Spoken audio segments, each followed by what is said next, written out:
Thanks very much for staying with us. This is the first reaction that is coming of Chief Minister Yogi Adityanath involving the controversy that has surrounded one of the biggest malls there in Lucknow, the Lulu Mall. What is being said that at least 4 people have also been taken into custody. Detentions have taken place into the first video that went viral of the people offering namaz inside the mall. Let's first listen into the Chief Minister. Lucknow में एक mall खुला है। वह mall अपने व्यावसायिक प्रतिष्ठान को लेकर काम कर रहा है और उसको लेकर के राजनीति का अड्डा बनाना, अनावश्यक बयानबाजी जारी करना और उसके नाम पर फिर सड़कों पर प्रदर्शन करके लोगों के आवागमन को बाधित करना और बार बार लखनऊ के प्रशासन से कहा गया सबके बावजूद भी अराजकता पैदा करने और सांप्रदायिक विद्वेष की स्थिति पैदा करने का जो कुत्सित प्रयास हो रहा है, यहां पे लखनऊ प्रशासन को बहुत गंभीरता से इसको लेना चाहिए। इस प्रकार की किसी भी शरारत को स्वीकार नहीं करना चाहिए। सख्ती से ऐसे तत्वों से निपटना चाहिए जो अनावश्यक मामलों को बढ़ावा देकर के माहौल खराब करने का प्रयास करते हैं। बहुत सारे माध्यम हैं, अगर किसी को सूचना लेनी है वे सूचनाएं उन लोगों से जाके ले सकते हैं, लेकिन कोई हस्तक्षेप करके आवागमन को बाधित करेगा। मैंने पहले ही कहा कि सड़कों पर या पूजा के लिए या किसी भी अन्य कार्यक्रम के लिए कोई जगह नहीं होनी चाहिए और इसको किसी भी प्रकार की अनुमति नहीं दी जानी चाहिए। जो शासन ने पहले से व्यवस्था बनाई है उसको हम सख्ती से लागू करें, इन चीजों को तय करें।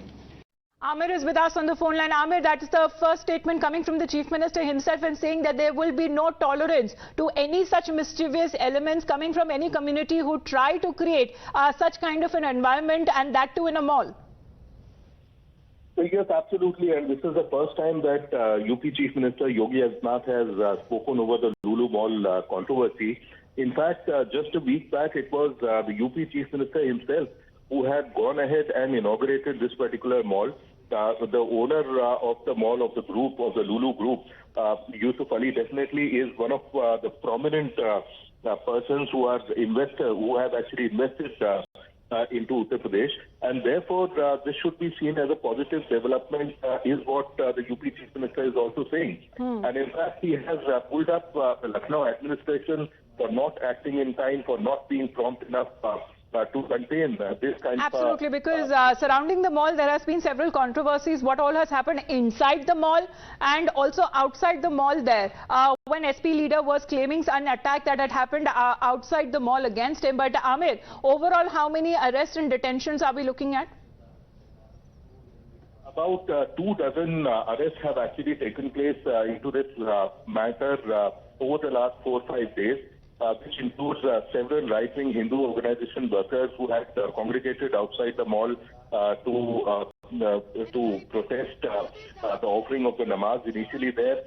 Then there were a couple of people from the Muslim community as well who had turned up at the mall to offer prayers there. They were also initially detained, then placed in the arrest. But now we are getting information from the Lucknow police that 4 such persons, such individuals who were seen in the initial video offering namaz inside the mall have actually been detained. They have been identified, and this is part of the first case that was lodged. All right, so we'll talk about that at length there. Amir, just stay on with us. We'll just quickly replay exactly what the Chief Minister has to say, because he's been saying any such sort of mischievous elements who are trying to create unrest will not be tolerated. Listen in.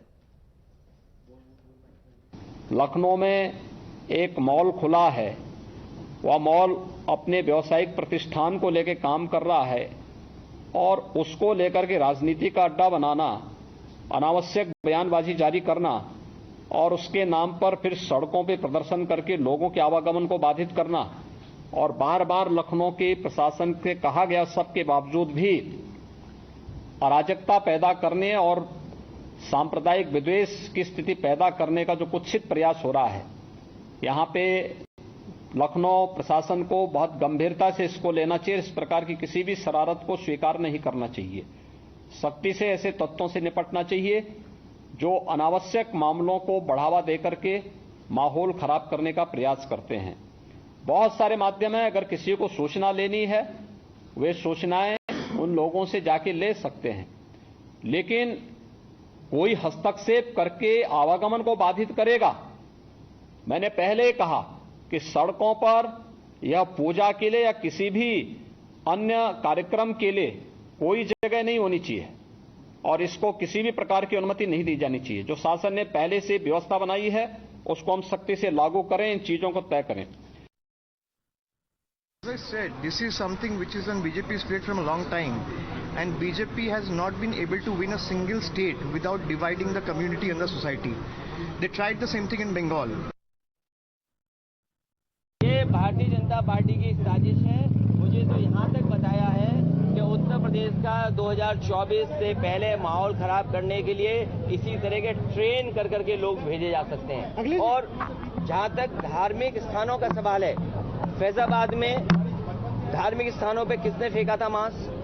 आज जो कन्नौज में खबरें आ रही हैं वो किसने फेंका? सब बीजेपी के लोग हैं इसमें। बीजेपी के लोग जानबूझ करके, क्योंकि न वो महंगाई का जवाब दे सकते हैं, न वो